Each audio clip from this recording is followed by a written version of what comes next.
নমস্কার। আমি ডক্টর শান্তিরঞ্জন চট্টোপাধ্যায়। আমাদের হোমিও দর্শন চ্যানেলে আপনাদের সকলকে স্বাগত জানাই। গত এপিসোডে আমরা আলোচনা করেছিলাম লিভার ডিসঅর্ডার সম্পর্কে। আজ আমরা আলোচনা করতে যাচ্ছি পেইনস অফ ডিফারেন্ট টাইপস এই নিয়ে। তো ব্যথা নানান রকমের হতে পারে। সেই সমস্ত ব্যথাকে আমরা দুই ভাগে প্রাথমিকভাবে ভাগ করতে পারি। প্রথমত হচ্ছে অ্যাকিউট পেন, তাৎক্ষণিক ব্যথা। দ্বিতীয়ত হচ্ছে ক্রনিক পেন বা দীর্ঘস্থায়ী ব্যথা। তাৎক্ষণিক ব্যথা অর্থাৎ কোনো দুর্ঘটনা বা চোট আঘাত লাগলে যে ব্যথা হয় হঠাৎ, সেই ব্যথাকে সারাবার জন্য যেটা প্রয়োগ করতে হবে তার জন্য মনে রাখতে হবে আইস কথাটি। ICE। আই অর্থাৎ আইস কোল্ড ওয়াটার অর আইস, যে কোনো ঠান্ডা প্রয়োগ। এছাড়া সি হচ্ছে কম্প্রেশন, অর্থাৎ টেপ ব্যান্ডেজ অথবা কোনো কাপড় বা গজ দিয়ে জায়গাটাকে বেশ টাইট করে বেঁধে রাখা। আর ই হচ্ছে এলিভেশন, অর্থাৎ আহত অংশটাকে বালিশ অথবা কোনো কিছু দিয়ে বেশ উঁচু করে রাখা। এইগুলো প্রয়োগ করলে তাৎক্ষণিক ব্যথা বা অ্যাকিউট পেন তাড়াতাড়ি কমে। এবারে আমরা আলোচনা করব, হোমিওপ্যাথিতে তো নানান রকমের ব্যথার ওষুধ আছে। সেই ব্যথার ওষুধগুলো কিভাবে কোন কোন ক্ষেত্রে কেমন ভাবে প্রয়োগ করা যায়। যেমন আমি প্রথমেই আপনাদের সকলের জানা যে ওষুধের কথা বলবো সেটা হচ্ছে আর্নিকা মন্টেরা।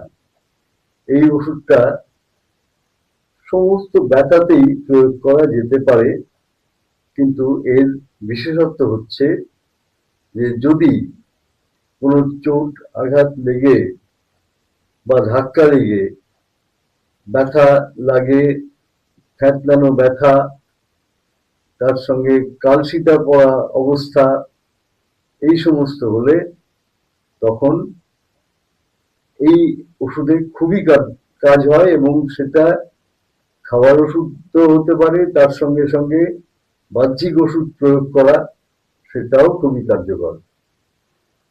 পরবর্তী ওষুধের নাম বলবো রাস্টক্স। এই রাস্টক্স ওষুধের লক্ষণ হচ্ছে রেস্টে ব্যথা বাড়ে, মুভমেন্টে ব্যথা কমে।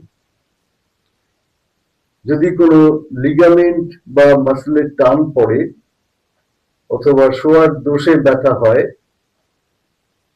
এবং নানানভাবে ব্যথা যদি ওই লক্ষণ অনুযায়ী হয় যে রেস্টে ব্যথা বাড়ে, তাহলে সেখানে রাস্টক্স প্রয়োগ করা যায়। আর ঠিক বিপরীত যদি হয়, অর্থাৎ মুভমেন্টে যদি ব্যথা বাড়ে রেস্টে কমে, তাহলে সেখানে আমরা ব্রায়োনিয়া অ্যালবা প্রয়োগ করতে পারি।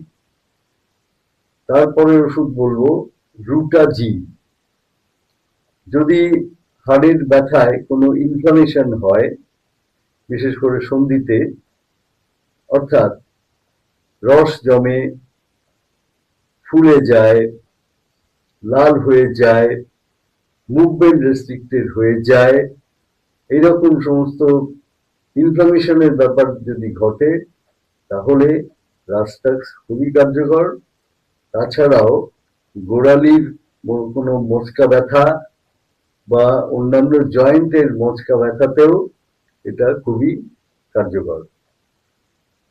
যদি অস্টিওআর্থারাইটিস অথবা রিউমাটয়েড আর্থারাইটিস হয়, সেখানে আর্নিকা রুটারাস্টক্স তার সঙ্গে সঙ্গে গুয়েকাম, ন্যাফেলাম, এই ওষুধ খুবই কার্যকর। এছাড়া আমরা এখন বলবো হাইপেরিকাম ওষুধটার কথা। এই হাইপেরিকাম ওষুধটা যদি কোনো টিটেনাসের সম্ভাবনা থাকে, সেই সম্ভাবনা কমিয়ে দেবে, প্রতিরোধ করবে। আর তার সঙ্গে যদি পেরেক, সূচ কিংবা আলপিন ফোঁটা ব্যথা হয়, কিংবা কুকুরে কামড়ানো বা ইঁদুরে কামড়ানোর কোনো ব্যথা হয়, তাহলে কিন্তু এই ওষুধটা খুবই কার্যকর। কিন্তু সেখানে দেখতে হবে জায়গাটা গরম হয়ে আছে কিনা, তাহলে এটা কার্যকর। আবার ওই একই সমস্ত যে লক্ষণ, সেই সমস্ত লক্ষণেই প্রয়োগ করা হবে লিডাম্পাল ওষুধটাকে, যদি জায়গাটা গরমের বদলে ঠান্ডা হয়ে থাকে। এছাড়া স্পন্ডাইলোসিস রোগের ক্ষেত্রে আমরা কিন্তু সিম্পাইটাম, অ্যানাকার্ডিয়াম এইসব ওষুধকে খুবই ভালোভাবে কাজে লাগাতে পারি।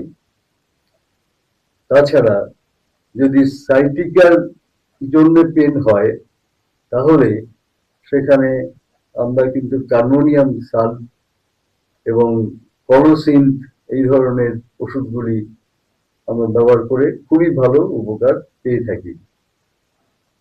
তবে এই সমস্ত নানান রকম যে ব্যথার ওষুধ আছে, সেগুলো লক্ষণ এবং ধাপ অনুযায়ী সঠিকভাবে নির্বাচন করে দিতে পারবেন অভিজ্ঞ ডাক্তাররাই। তো আমি কোভিডের সময় থেকে একটি প্রচার শুরু করেছি, সেটা হচ্ছে টেলিফোনিক ট্রিটমেন্ট। এই ক্ষেত্রে আমি টেলিফোনের, হোয়াটসঅ্যাপের মাধ্যমে রোগীর সমস্ত সিমটমস, সমস্ত কিছু রিপোর্ট আগে নিয়ে নিই, তার সঙ্গে সমস্ত সিমটম, ধাত সবকিছু জেনে নিই হোয়াটসঅ্যাপ এবং সাধারণ টেলিফোন কলের মাধ্যমে। তারপরে আমি সমস্ত রকমের অ্যানালিসিস করে, পর্যালোচনা করে আমি প্রেসক্রিপশন বানাই এবং ওষুধ ডিসপেন্সিং করে কুরিয়ার সার্ভিসের মাধ্যমে সেই ওষুধ পাঠিয়ে দিই সমস্ত সারা ভারতের বিভিন্ন প্রদেশে। এইভাবে বহু মানুষ ক্রনিক এবং জটিল রোগ থেকে অব্যাহতি পাচ্ছেন।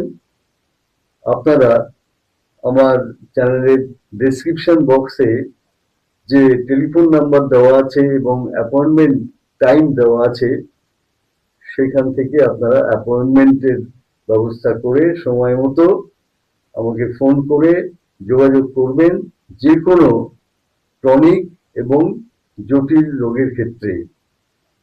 এইভাবে আপনারা রোগমুক্ত হবেন, চিন্তা করবেন না। হোমিওপ্যাথির মাধ্যমে বহু রকমের ক্রনিক জটিল রোগকে নিরাময় করে দেওয়া সম্ভব। এটা এখন সর্বজনবিদিত। এই আলোচনা যদি আপনাদের ভালো লেগে থাকে, তাহলে আমাদের এই ভিডিওটিকে আপনারা লাইক এবং শেয়ার করবেন, আর আমাদের এই চ্যানেলটিকে আপনারা সাবস্ক্রাইব করবেন। আপনারা সকলে সুস্থ থাকুন, ভালো থাকুন। আজকের মতো নমস্কার।